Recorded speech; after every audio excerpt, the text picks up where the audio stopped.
Good morning, everyone. Today is 30th of November and I'm Shuchi Rungta presenting the morning market update.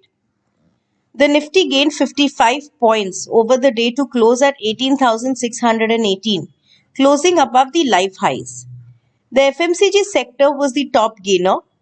The market breadth was neutral, whereas on the advanced decline on Nifty 500, we saw declines more than the advances. Various sectors is taking the baton each day to take the index to higher highs. Technically speaking, on the daily and the weekly time frame, there are no signs of topping out. The trend is up, momentum indicators are in favor, and as the daily MACD enters the buy mode and RSI is at the 70 mark. We close above the 18,600. We would like to give a time filter of 2 to 3 trading sessions. Once the index is closing above this mark for these 2 to 3 trading sessions, we would like to believe the next medium term level of 19,050 opens up for Nifty.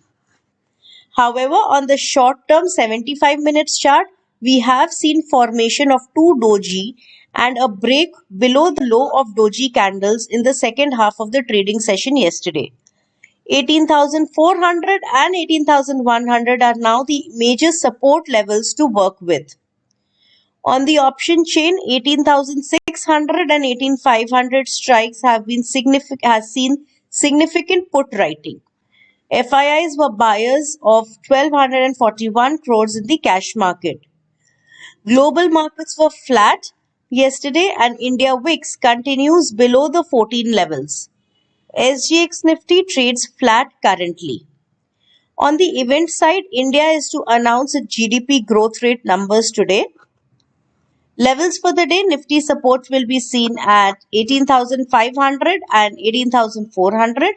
Resistance 18,670. For Bank Nifty, support will be seen at 42,880 and 42,560. Resistance 43,250 and 43,400. Thank you.